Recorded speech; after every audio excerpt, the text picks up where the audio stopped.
But now I have to talk about functional disease, and now I really want you to be honest. You probably are.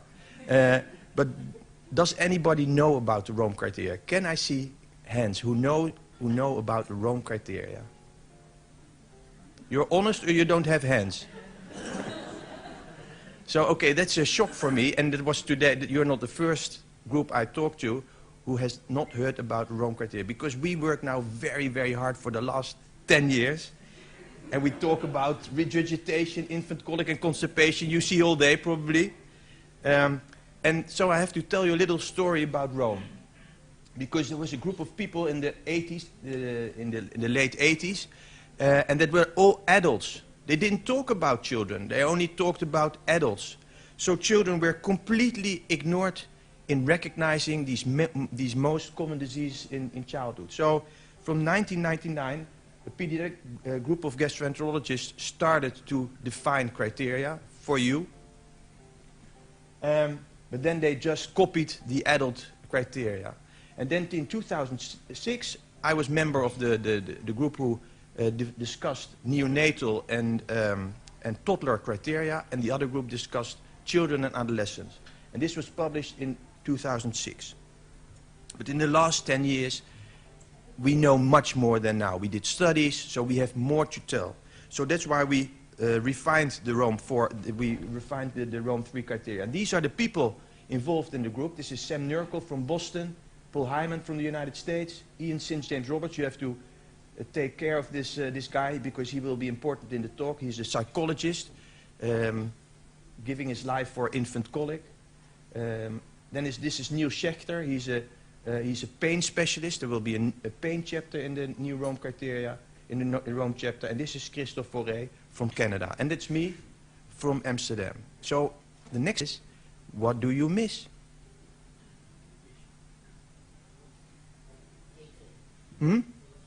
Patient. Asians. Indeed. I don't see an Asian. Okay, so that's very important. And what do you miss more? Africans, okay. Huh? Ladies, okay. You know all the answers, okay. So I miss them as well. And this is the world map, and there are only doctors from this continent and 2 from the UK and Holland. And I think it's ridiculous. But you know how it works. You have to publish, because otherwise we don't know if people are really interested in this field. So the moment people from East Asia will show their interest in functional gastrointestinal disease, they will be invited, because otherwise we don't know. So there's now a very nice pediatrician from Sri Lanka, Shaman Rajendrajit, and he publishes a lot on this topic. So in 10 years' time, when we start to discuss the new Rome 5 criteria, I hope one of you will join us. And then indeed the ladies, I miss them too. Because the majority of doctors in the pediatric field is a lady. In Holland, 70% of the students are female. And they have completely different thoughts about everything. Not only about medicine. So I think they should join the group. But again, we looked for them, but we couldn't find them. Okay, these are the topics which are in the Rome 4 paper: infant regurgitation, infant rumination, cyclic vomiting, infant colic, functional diarrhea, infant dyschezia, you've never heard of, functional constipation. So this is, there are some very important slides which you should hopefully remember. Infant regurgitation, it's easy, it's only in infancy. But like this, functional nausea, which is new in the Rome criteria, and functional dyspepsia and irritable bowel syndrome, we think that this is only really good to diagnose when a child can reliably discuss with you what his or her feeling is. Because how do we know a child is nauseated when it's 4 years of age? We don't know. The mother can tell you, but she really doesn't know. And the same is true for abdominal pain. And as you can see here, functional constipation is a lifelong so-called benign condition. I don't think it's that benign. But from day one, it can be functional constipation. And if you have bad luck, then you have constipation for your whole life. It's true, I see the patients. Okay, it's very prevalent. You already know because you see it.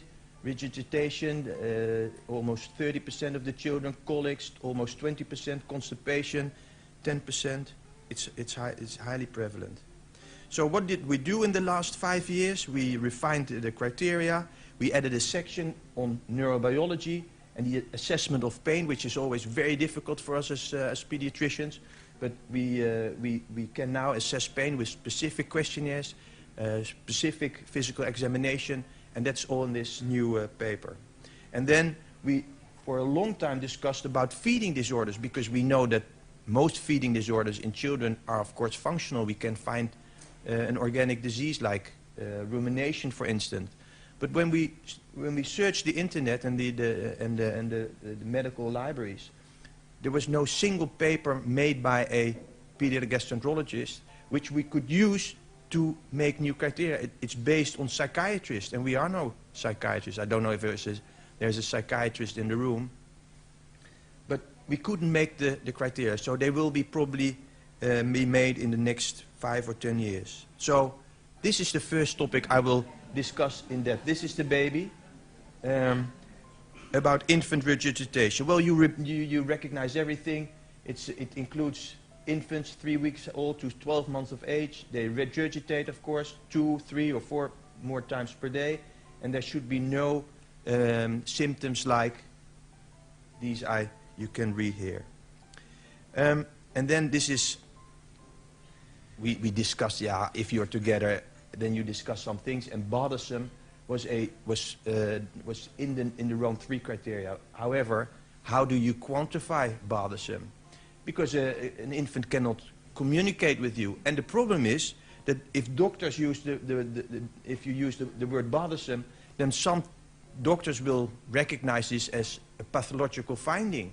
So in Holland, for instance, the majority of children with regurgitation or with infant colic will be treated with proton pump inhibitors. There's a significant increase in the prescription of these drugs, and that's also our fault because we use these difficult terms.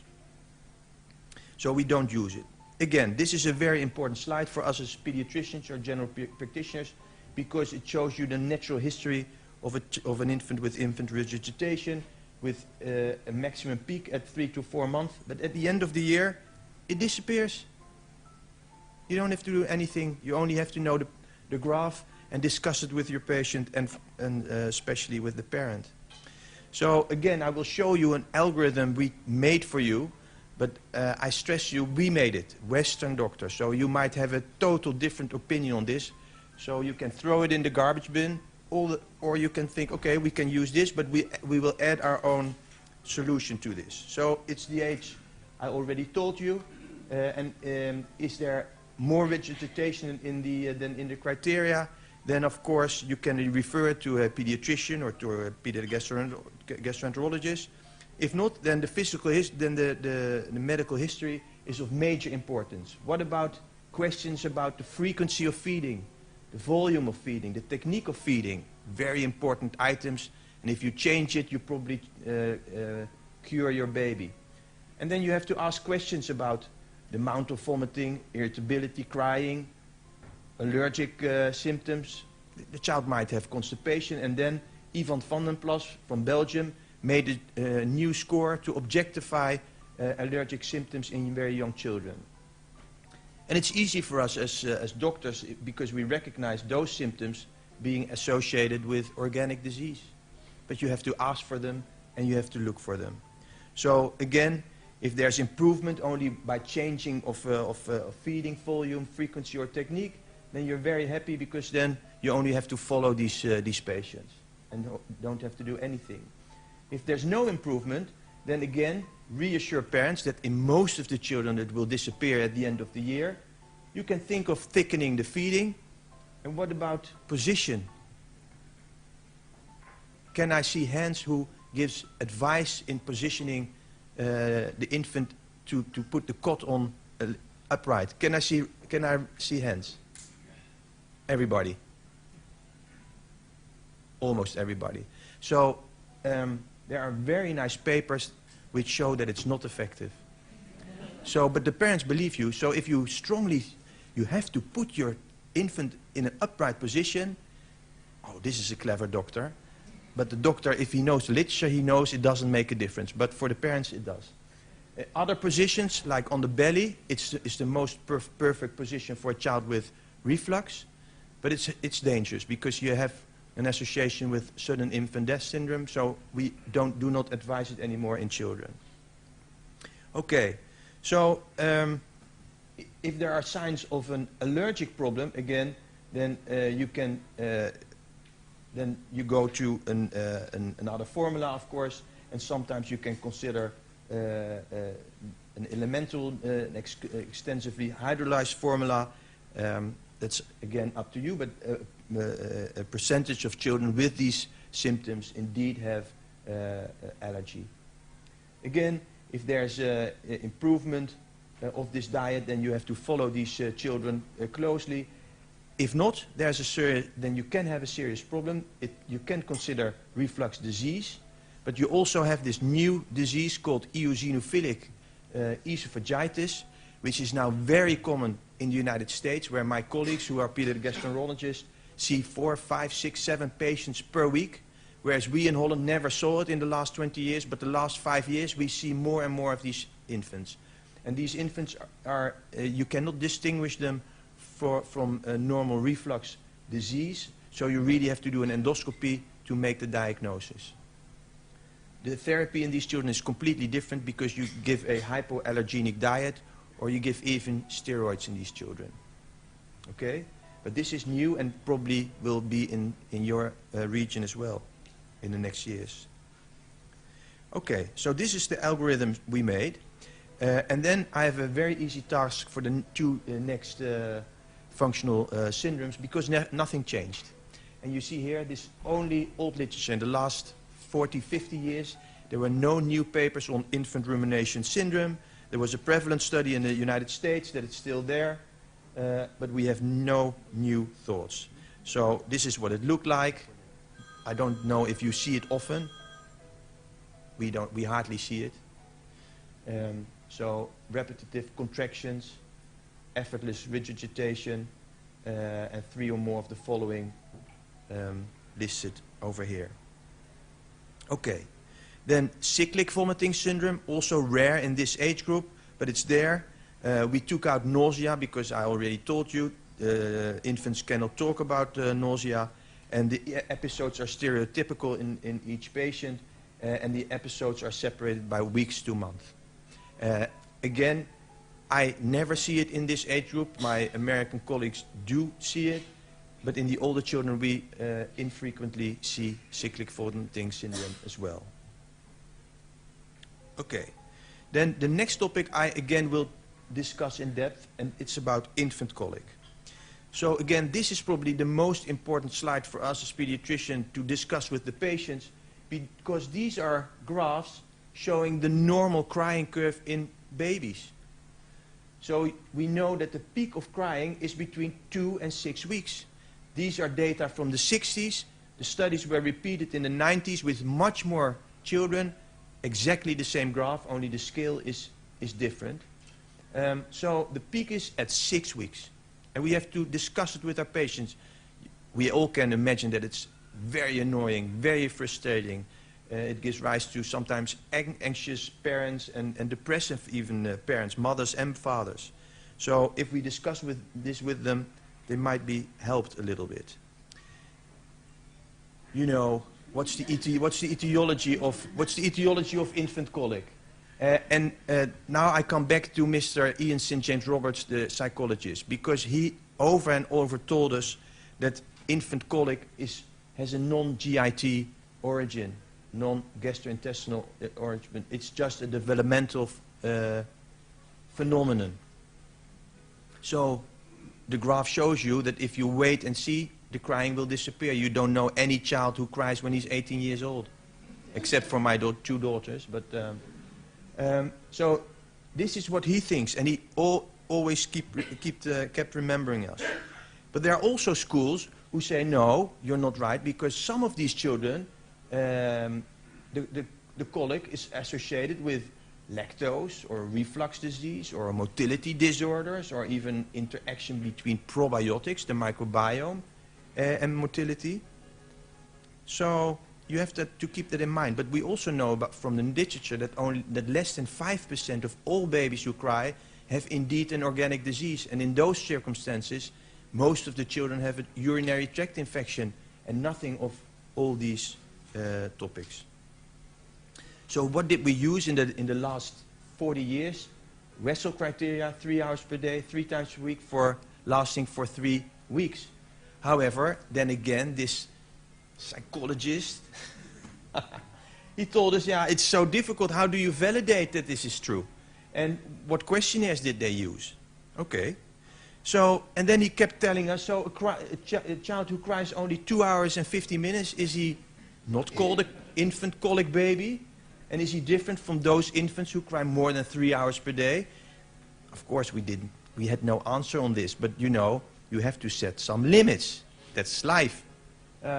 So this was difficult because he also told us it's cultural dependent. And these criteria are impractical to use because which mother sits next to her baby, take a stopwatch and writes down the duration of crying? Nobody does it. Okay, Professor Ian St. Johnbert, thank you for your comments. We have to make criteria. So the rule of 3 focuses on crying amount, but the amount of crying has been found to distress caregivers less than it's prolonged. That was his message. Of course, he also stressed that few studies have assessed whether colic crying bouts start suddenly or sound abnormal. All these simple things were not tested. So we couldn't agree during our 5-year talks. So he insisted to make 2 definitions, one for the clinicians and one for the scientists. And this is what it looks like for the clinician. It's infants who are younger than 5 months of age, recurrent prolonged periods of infant irritability, fuzzing or crying, the 3 symptoms, and reported by the parents, which could not be prevented or resolved by the caregivers. And then this is typical for Rome, no evidence of failure to thrive.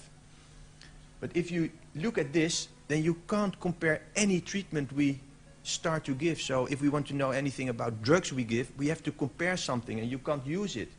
So that's why we stressed, even Ian St. John Roberts, to change it to do research. And then you really need an in-depth interview by telephone or face-to-face screening interview with the researcher or the clinician. And then you insist to the mother that she should use a specific diary for crying, because then you can really measure what you're doing. Okay? But this is for researchers and not for Professor Ian St. James Roberts. He doesn't like it. Okay, so what is the little algorithm we made? We look for the warning signs, especially failure to thrive, abdominal distension, bleeding, very easy to handle for pediatricians. If it's yes, then we refer. If it's no, then again we look for allergy symptoms, because that can be involved in infant colic.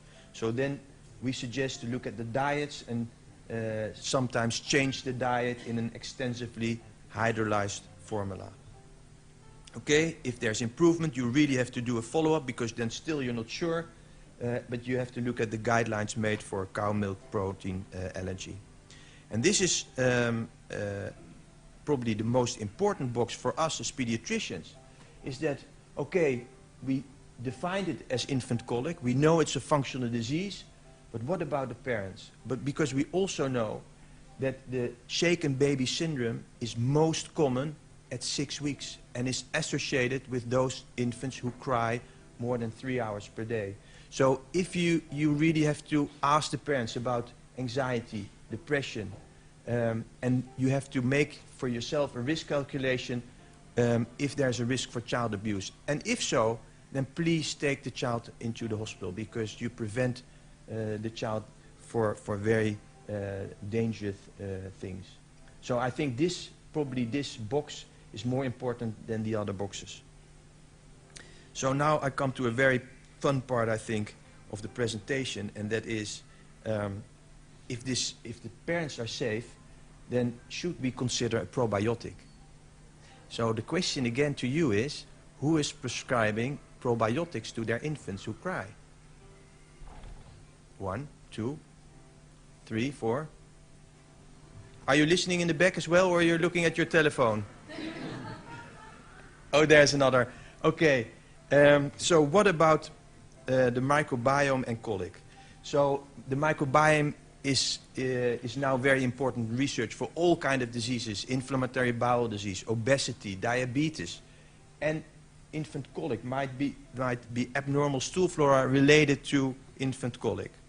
So there are some studies, or there are many studies yet, which suggest that the microbiome of infants with colic have a different microbiome. There's a slower colonization, lower diversity and stability. There are less butyrate-producing species, and more importantly, they also found species who produce more gas and give rise to inflammation of the gut. And what we call the healthy bacteria are lower in number compared to controls. But again, I ask, if I see this slide made by a microbiologist, I always ask myself, okay, if you look at this baby, and you know the graph, and you know it disappears, is it really true that the microbiome changes between week 1, week 6, and then week 12? Nobody knows. Nobody had looked for it, but this is now around. And this is very nice for companies, because if it's true, then you add a strain to your formula, for instance, and then everybody is happy. So they did. And these are data from the United States, also showing that fecal calprotectin as marker for inflammation is increased, that they found different species in colicky and non-colicky babies, and these differences could not be attributed to the formula they used at that time. Okay, so now we know this, and now we have to discuss the studies which show evidence if they're effective or not. These are studies done by Safino from Italy, and he did several studies using the Lactobacillus reuteri. Lactobacillus reuteri. You have to remember this particular strain. And he compared it with simeticon or placebo, and it was very effective in crying time, duration, and frequency of crying. But I think if one researcher shows very good result, don't believe it. You need another researcher also do the studies. So luckily, Hania Sajewska from Poland, who is a very famous researcher in Poland, did the study, a placebo-controlled trial, using the same strain, and hooray! She found the same results.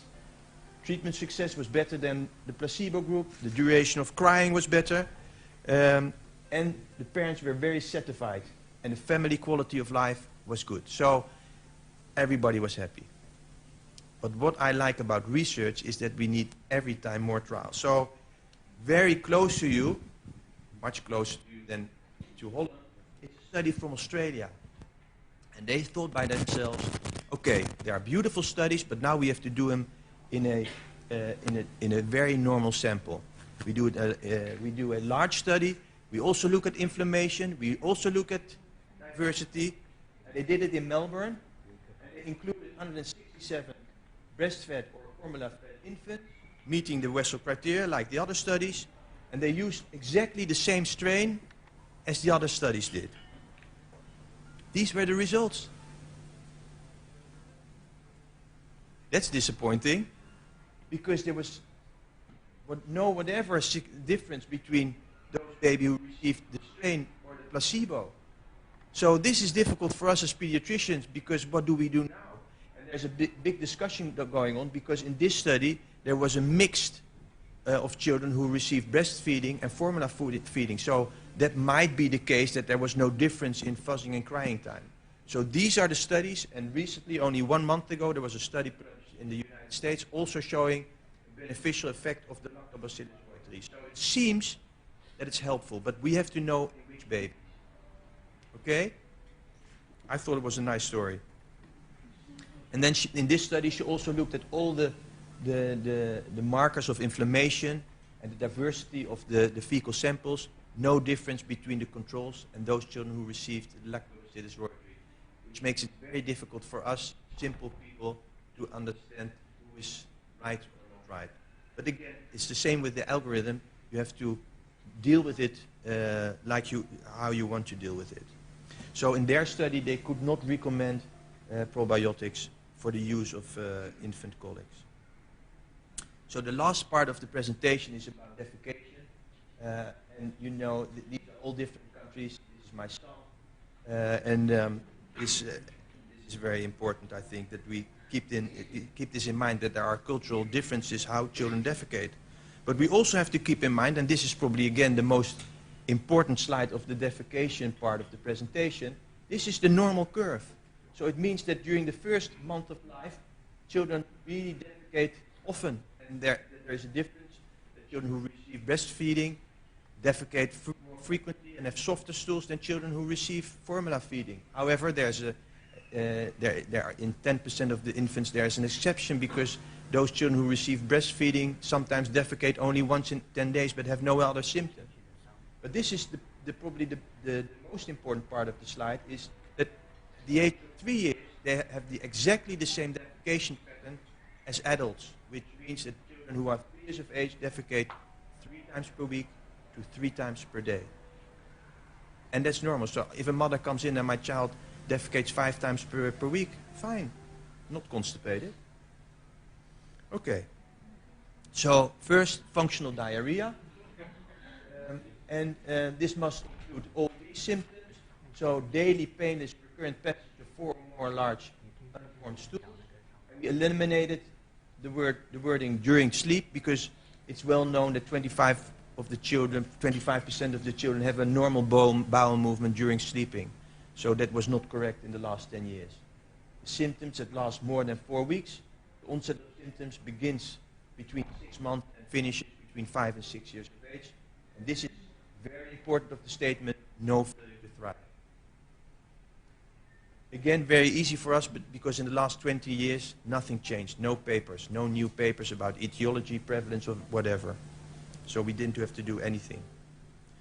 Okay, then about the other 2 functional defecation disorders. Again, very importantly, history and physical examination can diagnose more than 95% of the children we see at our outpatient clinics.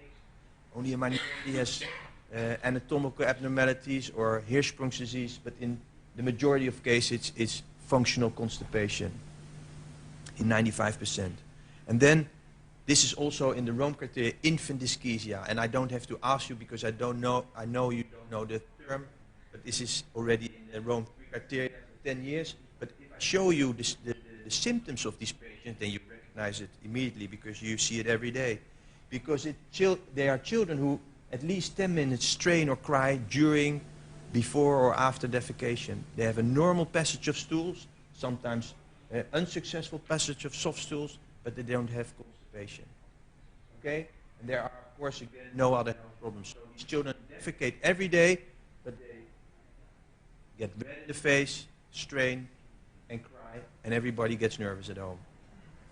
We don't know exactly how it comes, but we have a hypothesis, because we think that they increase their intra-abdominal pressure, but they can't relax the pelvic floor at the same time. So the coordination is not very well developed in these infants. And again, very good news for everybody, it disappears within a month.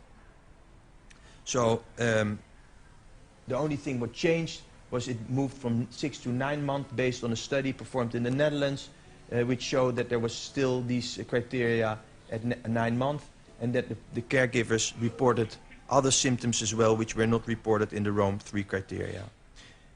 The relationship with the development of constipation is unclear. This study showed that there was no relationship between this kind of bowel pattern and development of constipation. So these are the advices for the parents. We just reassure them, we educate them about normal bowel habits, and we tell them to be patient. In Holland, it's very difficult. Nobody's patient. And for the baby, he's lucky, he or she is lucky, because don't use a thermometer, don't use laxatives in these children, because it disappears. Always disappears. The last slides about constipation, my favorite topic. And as you can see from this slide, it's a worldwide problem.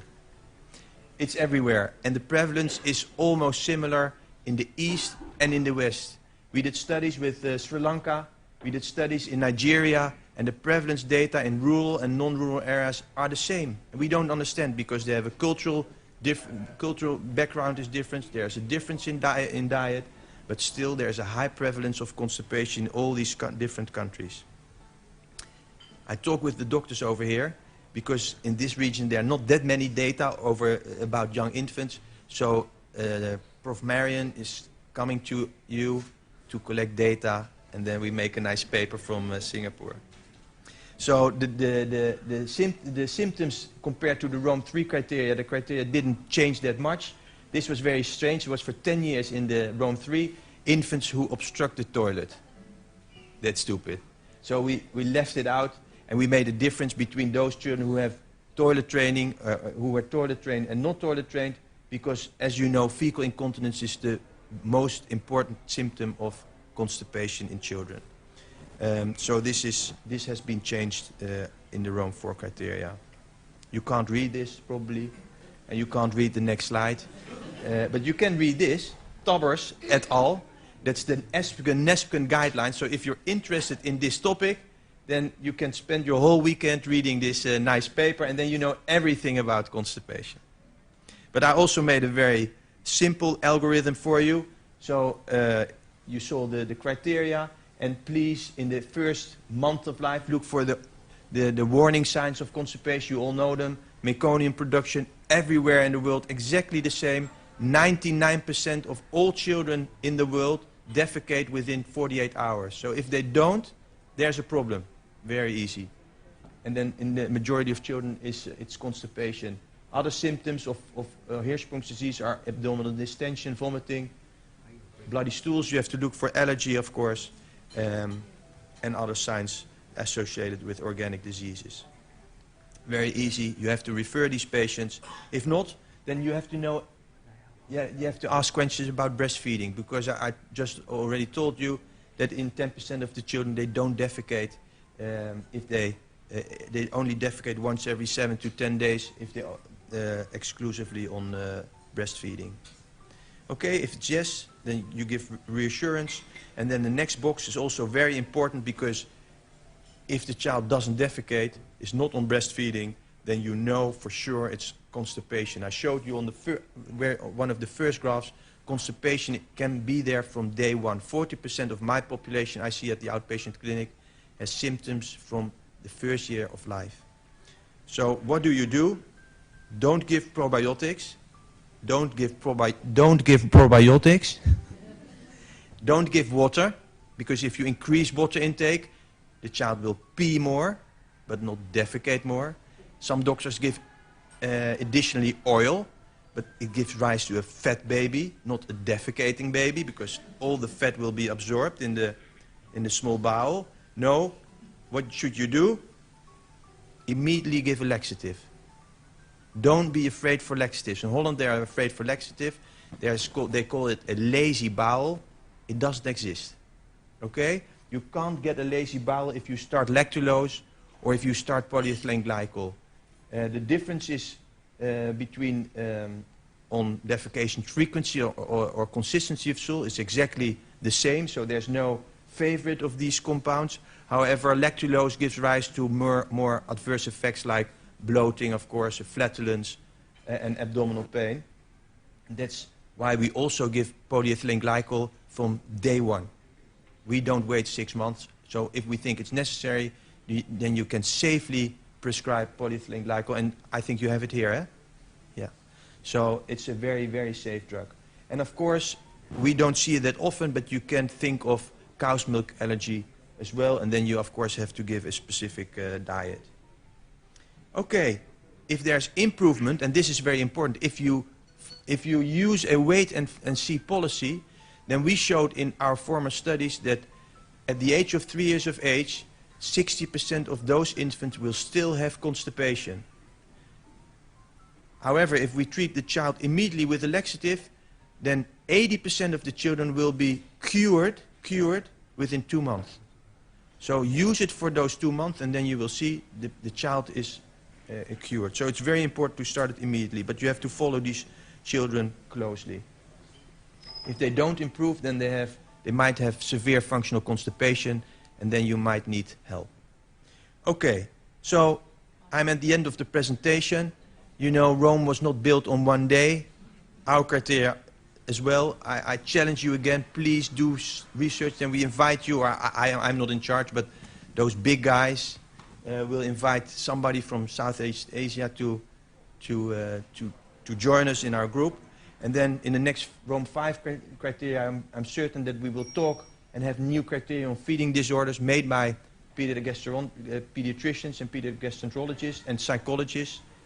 And of course, we have to do many more studies before we really can say something about the age group of 0 to 4 years of age. I wish you a very fine dinner after this. I don't know if you're still hungry, or you have to go to the toilet, that's also possible. And I'm very happy to answer your questions. Thank you very much for your attention.